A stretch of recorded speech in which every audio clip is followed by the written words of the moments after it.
In today's video, I will be rebuilding the worst team in Scotland. Well, within Football Manager terms anyway. When you load up FM24, the worst team in Scotland is Elgin City, who are predicted to finish bottom of Scottish football's 4th tier. Today we take over the manager's job at Borough Briggs with the goal of taking this semi-pro team to a Scottish title inside 10 seasons. When you dive into the save, you can see a semi-pro club with pretty poor facilities that have a squad that is a decent amount of potential, but no real stars.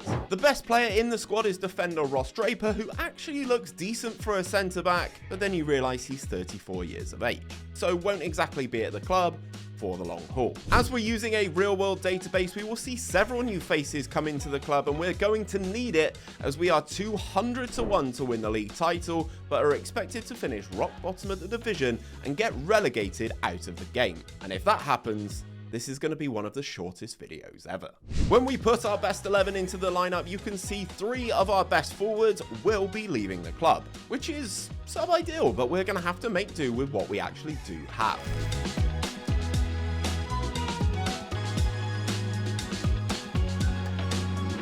And before we get into the Season 1 results, if you do like the rebuild content, this is my plea to you guys to drop a like on the video and subscribe if you haven't subscribed already, because it really does help out with the YouTube algorithm, getting these types of videos out to more people, out to new people, and it really does help me out. So that's my final plea. We'll get into the results of season number 1. We gave the Viaplay Cup a good go, even winning 2 of our 4 games, but considering only 1 team goes through out of the groups in this competition, we saw that exit happen pretty abruptly. However, we did progress in the SPFL trophy, even beating bigger teams in higher divisions on our way to a surprise quarter-final, which is where we came up against Welsh opposition in the face of TNS, which was a bit of a shock. Now, TNS were playing in Europe earlier this season, so I think we were a bit outmatched here, but the boys gave it a good go. Despite being the better side on the day, it was the Welsh champions that came out with a 2-1 win, but this was a great showing from us. And we even made it to the 4th round of the Scottish Cup, but again, lost 2-1 at home, this time at the hands of Premiership side Hearts. So there was no shame in that result, but our biggest competition this year had to be the league, and we were out to prove the doubters wrong. We started the campaign like a house on fire, actually winning our first 15 games on the spin, and even managed to close out 2023 unbeaten. Our key man this season was Russell Dingwall, who's been at the club 6 years, but this was his best since he joined the team, and he scored 28 goals from the attacking midfield spot in all competitions and provided us with 6 assists as well. As we ticked into 2023, our form fell off a cliff a little bit, but that emphatic performance at the start of the year put us in a brilliant position. To everyone's surprise, we managed to be crowned Cinch League 2 champions with a total of 81 points, actually winning that league by 19 points in the end. Stranraer won promotion via the playoff fixture, so they will be joining us in Cinch League 1 next time. The board have actually doubled our wage budget and given me a transfer budget of 56k, so let's move all of that into the wage budget and see who we can sign on free transfers. Now, over the summer, we kept hold of our best players, and we even managed to add a veteran to the ranks. And that man through the door was former Northern Ireland international striker Kyle Lafferty. Now, hear me out, he is 36, but I think he will provide clinical finishing at this level, and I'm just going to ignore the fact that he can't really move anymore. We also signed former Hibs midfielder Robbie Hamilton, former Manchester City Academy prospect Keandra Simmons, and former Falkirk defensive mid Pierce Carroll. I also dabbled in the international free transfer market because I thought some of these guys could be wildcards for us at this level and a good opportunity for them to showcase their skills and ultimately us to sell them for profit in the future. First up was Brazilian defender Thiago, who should not be playing at this level, and I have somehow managed to secure him a work permit. Don't ask me how. I have also signed former Shakhtar midfielder Alexander Rosputko, Italian striker Simone Condell, and Mozambique international Vitinho. However, they were not as lucky with the work permits. And we did finally add an American, Alan Rodriguez from Chicago Fire. The best 11 looks like this, which is a vast improvement from last year, but 2 of the team's best players cannot get work permits. However, I will continue to try and register them later in the season. We have the same 3 cup competitions on the schedule this year, along with the team's debut in Cinch League 1. But when you look at the season preview, we're expected to struggle, and we're not the worst team in the league this time around.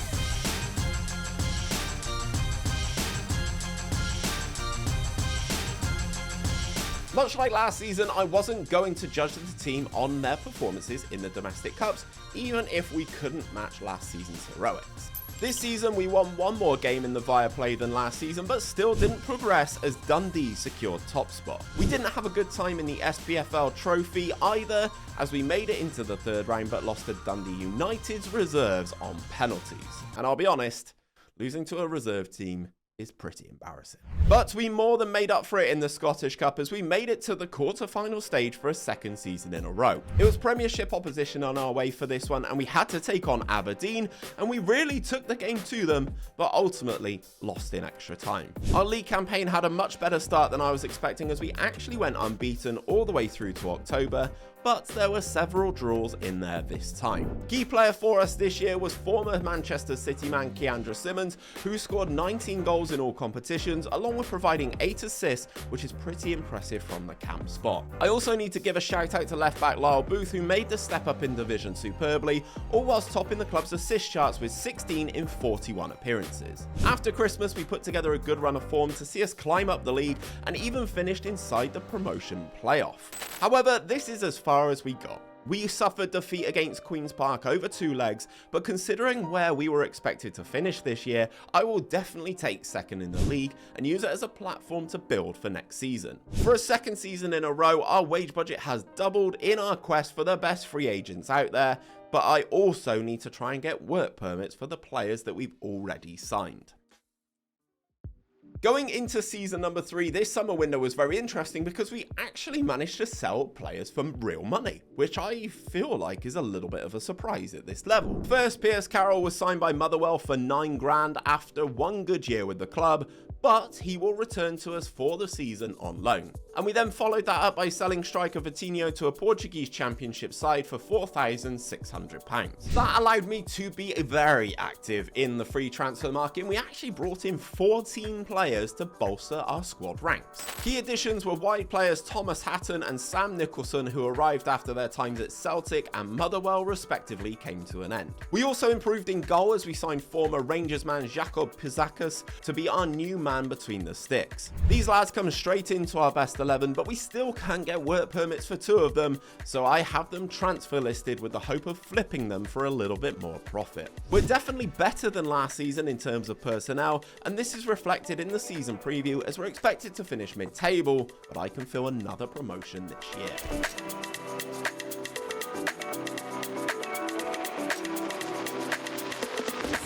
And we're going to start the Season 3 recap with our performance in the league as we dominated the early going and even went unbeaten all the way through to November. I'm attributing this uptick in performance down to another one of our summer signings, as former Hibs striker Josh O'Connor was lethal in front of goal in the league, scoring 20 goals in 29 appearances in his debut season for the club. The second half of the year continued like the first as we stamped our authority on the division and ultimately saw ourselves crowned league champions with a total of 80 points. That actually saw us win the league by 14 points and avoided that complicated promotion playoff situation. But our success for the season didn't end there, as we actually made it to the final of the SPFL Trust Trophy, even beating Championship side St Mirren en route. It was another Championship side in the final as we had to take on Ayr United, but we got off to a flyer, scoring twice in the first half to give us a nice lead. Ayr did put a goal back in the second half, but we managed to hold on to complete a lower league and cup double, which I will definitely take. Yet again, we failed to advance in the League Cup after losing in our group to Hibs and Arbroath, and even got dumped out of the Scottish Cup by non-league Nairn County. But we achieved our goal this season with promotion and even added our first domestic cup. Our wage budget continues to double, and we're going to need it as we are going to be playing in Scottish football's second tier next season. As we moved into Season 4, I felt like it was finally time to cut some of our losses on Simone Condello. We signed the Italian striker 2 summers ago, but he never kicked a ball for us as we failed to get him a work permit. He has now moved to Learn in Northern Ireland for £100,000. We moved that money into the wage budget and used it to sign 4 free agents, with defender Lasse Rosenboom being the pick of the bunch. We're trying to get deals done for another 2 players, but we haven't been able to sign them ahead of our first game of the season. So this is how the team looks ahead of our first Viaplay Cup fixture, and we now have balance like we've never had before, and we are ready to attack the championship. The rest of the competitions will remain the same, and I will also be very keen to retain our SPFL Trust Trophy. But we are expecting a rough season in the championship, as we are 200 to 1 to win the league, with recently relegated Dundee United the odds-on favourites.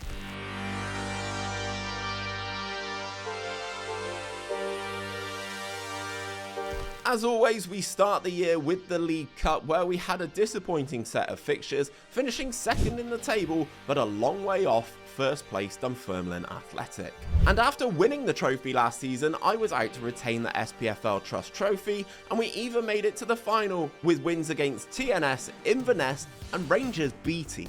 But this season, we were instantly behind as Learn bagged a goal inside the first minute. Matt Jameson did pull a goal back for us in the 13th minute, but in the second half, the Northern Irish side scored twice without reply to see us miss out on the trophy for a second season.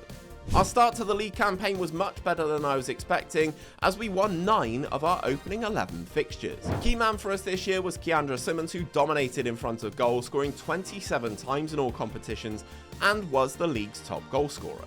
I also have to shout out summer signing Lasse Rosenboom, who was our top rated player throughout the season with a 7.38 average rating in all competitions, which isn't bad for a right back. Our form did start to falter after Christmas, with wins being few and far between, but we still did manage to make our way into the playoffs. We did face Falkirk over 2 legs and even won the first one at home 6-4, thanks to Simmons netting 4 goals in the game.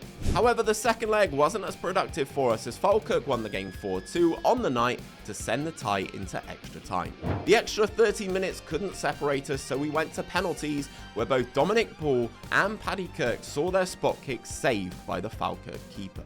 So it won't be promotion for us this season, but the eagle-eyed of you will notice that I haven't actually mentioned the Scottish Cup yet. Well, that is because we kind of took the competition by storm, dispatching teams from higher divisions all the way to an unprecedented final.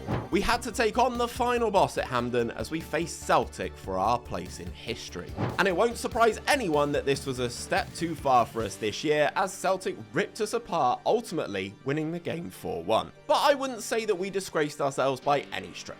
This was a season of near misses, but for a team that was in the Scottish 4th tier just a few short seasons ago, I think it's pretty good. And that progress didn't go unnoticed by our board. They fully backed me this summer, giving me a transfer budget of 1.3 million, along with a £20,000 a week increase in our wage budget.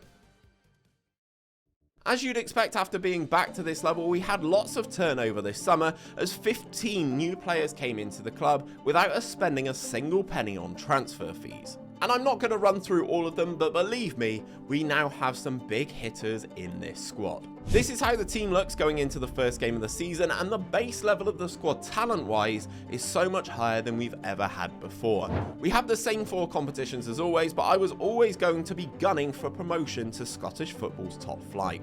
Even if the media are expecting us to face a relegation scrap rather than fighting both Dundee and Dundee United at the top of the table.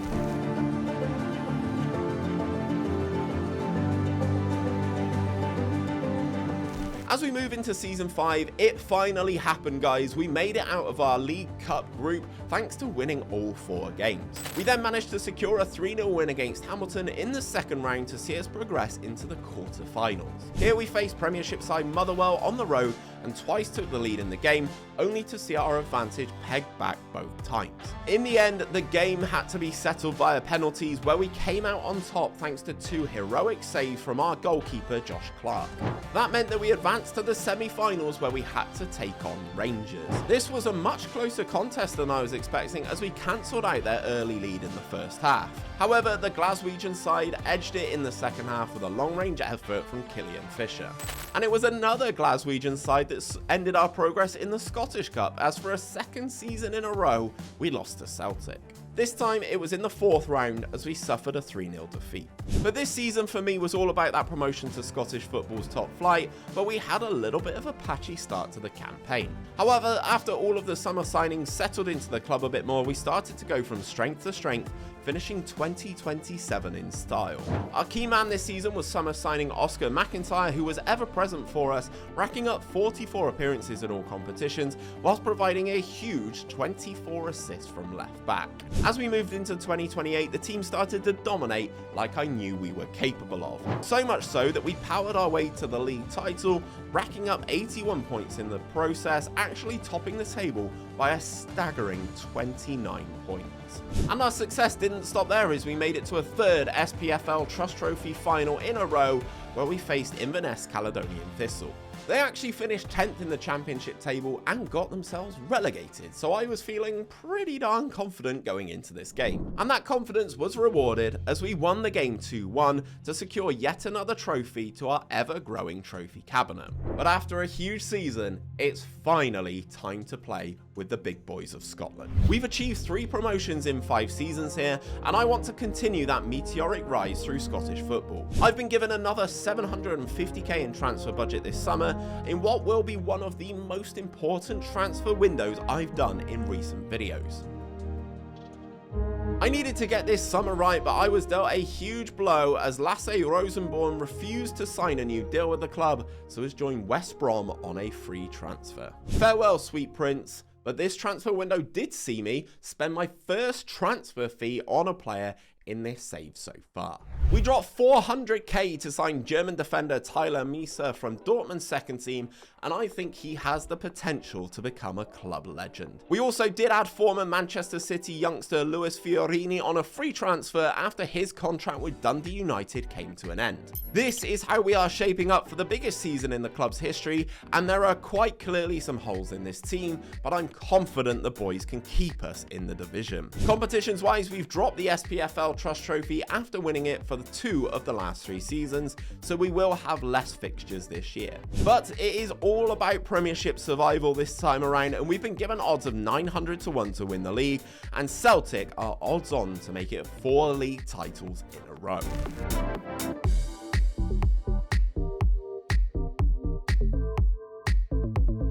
This year was all about Premiership survival, and we even had a positive start to the campaign, going unbeaten in our first 4 fixtures. We even beat Celtic on the road with a little bit of a smash and grab performance, with our goalkeeper Josh Clark getting a 9.4 match rating, which is the highest I have ever had for my goalkeeper. I've seen it with the AI, I've never seen it with mine. If you have, comment down below, let me know who that save was and who that goalkeeper was, because I need to sign them. However, that impressive form came crashing back down to earth with a heavy dose of reality. Games were ending more frequently in defeat than anything else, but we did pick up the occasional win at home. The key man for us keeping us in games was Luis Fiorini, who was super clinical for us in front of goal, bagging 29 goals in all competitions, and he even won himself the Premiership Golden Boot. As we moved into the second half of the season, it was clear we wouldn't be fighting it out for the title, and even entered the relegation group after the league split. But you could clearly see this was our level, as we picked up some impressive results here to finish the year in 8th, avoiding that relegation spot by a huge 35 points. We actually finished the year on more points than Aberdeen, who were in the Championship group. But this was job done for this season, and we can firmly announce that we have arrived in Scottish football's top flight. In the domestic cup competitions, we did top our League Cup group, but stumbled in the second round as we lost a penalty shootout to Aberdeen. And in the Scottish Cup, we made it to the quarter-finals with relative ease, but then got dominated by Hearts from start to finish. But I can worry about these domestic cup competitions in a couple seasons, because the main goal was staying the league and the money that comes with that, so that was our biggest goal. Over the summer, I do have a 375k transfer budget, and I'll be using as much of that in our wage budget to try and sign as many free transfers as possible. This summer, I did deviate from my plan a little bit, as I signed 2 players for the club for transfer fees totaling about 300k. First up was Gok Deniz Kazaz, who came into the club to bolster our options in defensive midfield. He cost us 150k. Then I added Lucas Hogsberg from Huddersfield for 160k, and he looks like a very dynamic fullback on the right hand side, so I'm expecting him to do some damage. We did add 2 players on free transfers in the way of Gibby Conrad to play in defence and midfield, and former Barcelona Academy prospect Eder Aller to be our new goalkeeper. I'm trying to get 2 further deals over the line in the shape of former Manchester City player Charlie Gray and former Manchester United attacking midfielder Shola Scholter. But they are wanted by other teams as well, so I'm not holding my breath on actually signing them, but they would be really nice additions. We have some great options in this team this season, even if we do have a smaller squad. And that smaller squad could be a factor given the amount of fixtures we are going to have again, but our goal will be to remain in the Premiership, so I will be focusing on those league fixtures. We've improved our pre-season odds slightly compared to last season, but we are still predicted to finish stone dead last in the league this season.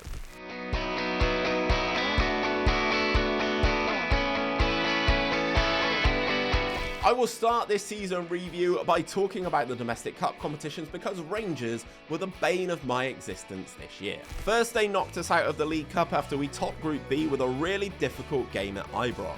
Then later in the season, they sent us home empty-handed in the Scottish Cup quarter-final with a late goal after we were battling with 10 men at Westburn Park. But once again, it was all about league performance. For a second season in a row, we started superbly, winning 5 of our opening 8 fixtures, including wins against the likes of Celtic and Rangers at home. The key difference this year was that our form didn't completely fall off a cliff after a good start. Now don't get me wrong, we still lost plenty of games, but it still was an improvement on last year. Over the festive months, we returned to positive results, only dropping 2 points in the months of December and January. This season, our main man was Mackenzie Hunt, who joined us a couple of seasons ago when we were in the Championship. He had a true coming-of-age season this year as he bagged 19 goals from the left wing, along with providing us with 7 assists in the Premiership alone, which is great work from the former Everton trainee. We carried that festive form into the second half of the season, but couldn't get another positive result against Rangers. This season we did enough to make it into the Championship group rather than the relegation group and put in some solid performances here, but there is still a little bit of a gulf between us and the teams right at the top. However, we did do enough to finish 4th in the table, which means Elgin City will be playing in Europe next season. Hearts went on to win the title, breaking that Celtic stranglehold over the league and proving that teams outside of Glasgow can win a title. But after our best season as Elgin manager, we have only been given a transfer budget of 192k, along with no increase in our wage budget. So this is going to be our most difficult transfer window so far, especially as we are going to be in the Europa League next season. This window I said something that I thought I would never say in one of these rebuilds. Thank you, Saudi Arabia. Al Shabab came calling this summer for defender Dane Murray and paid a huge £10.5 million for his services. We then also sold Douada Traoré to Benfica for £1.8 million, meaning we bagged a cool £12 million in this summer. And believe me when I say that completely transformed our summer transfer activities. We used all that money to sort out our financial issues and sign 8 players on free transfers. The headline signings of them were Carlos Cantillo, who joined us from DC United, and Callum Sandilands, who arrived from Learn in Northern Ireland. I also raided Chelsea's youth system for 2 loanees, the best of those being centre-back Richard Cooks, who looks like he could be the real deal at this level. This is the best team we've had so far in this save, with some great players for this particular level. And I'm just hoping that it can transition into Europe as well, otherwise it's gonna be rough. We enter the Europa League in the 3rd qualifying round, but to be honest, any continental football will be a bonus this season, even if we do drop down into the Conference League. Relegation is still expected by the board, but the media are liking us a little bit more as they finally reduced our title odds to 500 to 1 and are predicted to finish in 9th.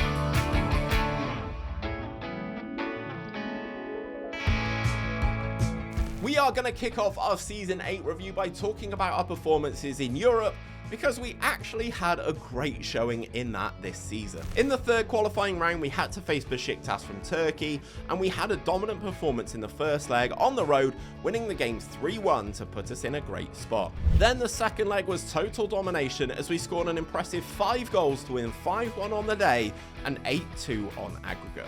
That set up a tie with Dutch side PSV, and it was win and we are into the Europa League proper. The first leg was on the road and we were instantly on the back foot as PSV scored twice inside the opening 20 minutes. Our boys did rally around and scored a goal in each half to see the game end 2-2. Back in Scotland, we dominated from the off but could only muster up a single goal, but that was enough to see us move into the Europa League phase. We had some interesting games at this point but struggled to convert some of our dominance into 3 points as we had to settle for 4 draws.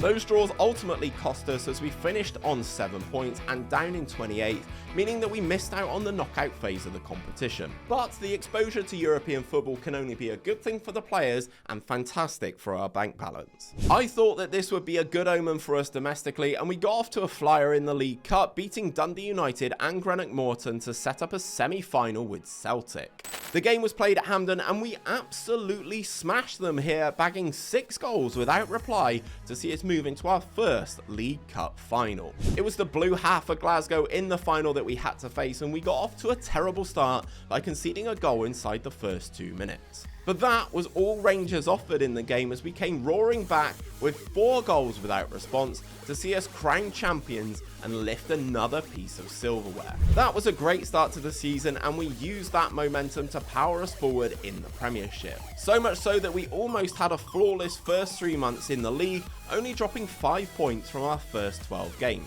This season was all about Luis Fiorini yet again, as he was a complete bags man, rifling home 32 goals in all competitions. I also have to give a shout out to summer signing Carlos Cantillo, who transitioned nicely to life in Scotland as he topped our assist charts with an impressive 18 in all competitions. As we moved into 2031, our form held strong to see us make it into the Championship group for a 2nd season in a row. Once we were into that, we were a completely different animal, winning 4 of our 5 games to see us finish the season on 75 points and win the Cinch Premiership title. Now, I've gone back over the last couple of seasons. 75 points wouldn't have won us the title in any of the seasons prior to this, but I don't really care. I'm taking it. We are Scottish champions. And our remarkable season did not stop there, as we were impressive in the Scottish Cup and even made it to the final after a 3-0 win against Hearts in the semis. This was our 2nd cup final of the season and a 2nd where we would have to take on Rangers. Just like the League Cup, it was Rangers who took the lead early, but Lucas Hogsberg made it all square on the half-hour mark.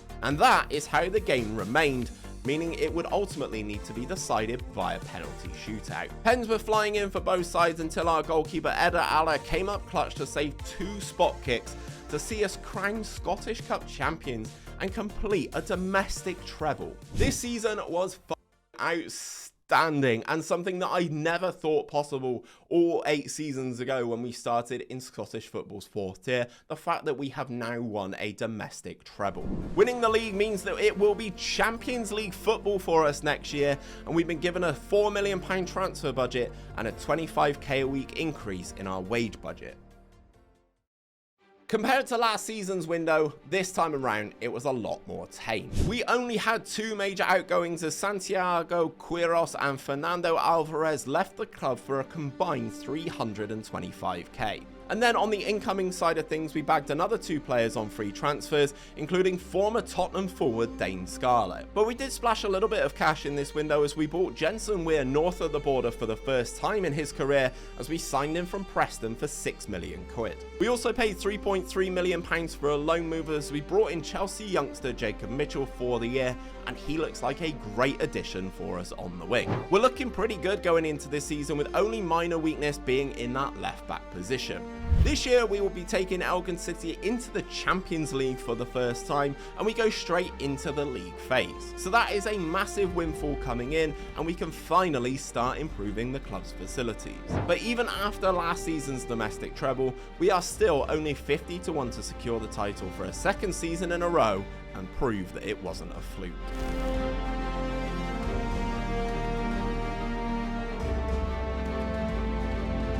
I have to start the Season 9 review by talking about our performance in the Champions League.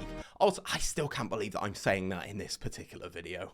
We entered directly into the league phase where we picked up wins against Partizan Belgrade, SC Michelin, and even Manchester United. Those 9 points were enough for us to sneak into 24th in the table and narrowly qualify for the knockout portion of the competition. But we did have to play in the playoff fixture where we had to take on Portuguese champions Porto. We had the first game in Scotland and suffered a narrow defeat thanks to a late goal. And then in Portugal, we suffered the same fate, only conceding a single goal to see our Champions League adventure come to an end. So we didn't disgrace ourselves in Europe at all this year, and we continued to dominate on Scottish soil.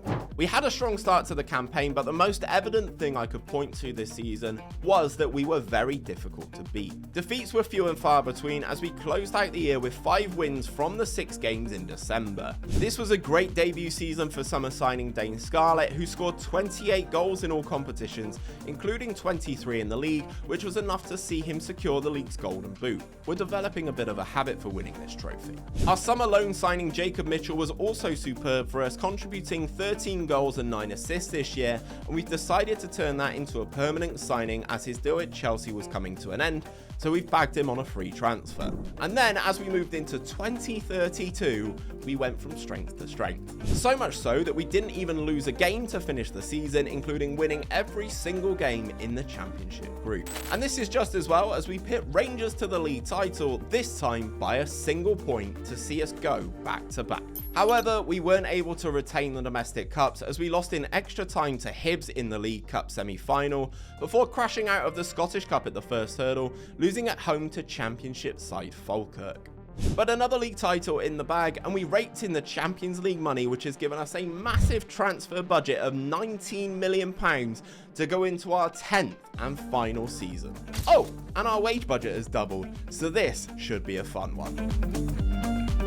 As we had millions of pounds burning a hole in our pocket, I had to dip into the transfer market and start spending some real money. First up was right back Edgar Motta, who joined us from Wolves for £925k. We then added former Manchester City defender Taylor Harwood-Bellis for £16.5 million, and lastly, in terms of budget spend, we bagged utility man Lewis Hall from Stoke City for £12.5 million. But we didn't stop there, as we added a further 6 players on free transfers. Marquee signing amongst them is former Aston Villa attacking midfielder Jacob Ramsey, who has been bouncing around the English league clubs at this point. Team-wise, we are all set to give it one final push, with the star player in the team being last season's loanee New Zealand international Jacob Mitchell, who's now our player permanently. We have the same 4 competitions on the schedule this season, and I will be trying to gain as many trophies as possible whilst having a good showing in the Champions League. Oh, and this season will be the last at Borough Briggs, as we will be moving into our new 15,847 seater stadium in just 11 months.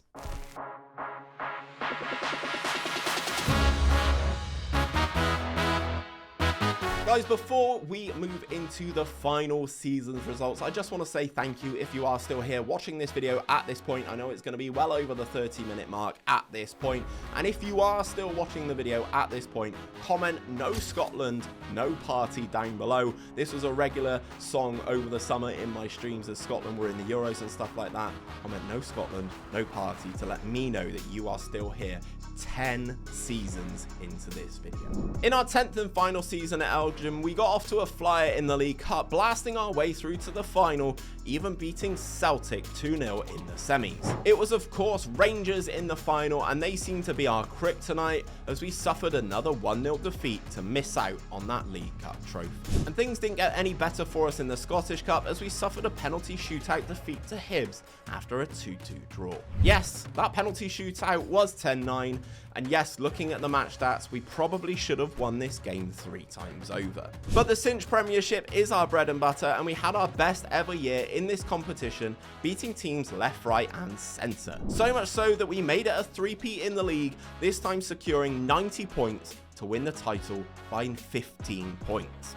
And in our final roll of the dice in the Champions League, we got off to a red hot start, winning 5 of our opening 6 games, including a naughty 2-1 win against Barcelona. Despite losing our final 2 games of the league phase, we finished on 14 points, to move into the knockout stages of the competition for a second season in a row. This year we had to take on Juventus, with the first game being in Turin. And in what I thought was an even game, we conceded 2 late goals to see Juve have a decent lead to take into our home leg. We were in the ascendancy in this one and finally scored through a Harwood Bellis header from a corner, but we couldn't find a second to see us exit the competition. But considering where this team was at the start of this save, I think we've done a pretty good job. If you want to carry on this save, you can do. I post the save files over on my Patreon to every single rebuild that we do. That link will be down in the description and in the top pinned comment if you do want to carry on this. And if you want to see more rebuilds from me, check out the playlist popping up on the screen right now. It is all of the rebuilds that we've done in this year's game.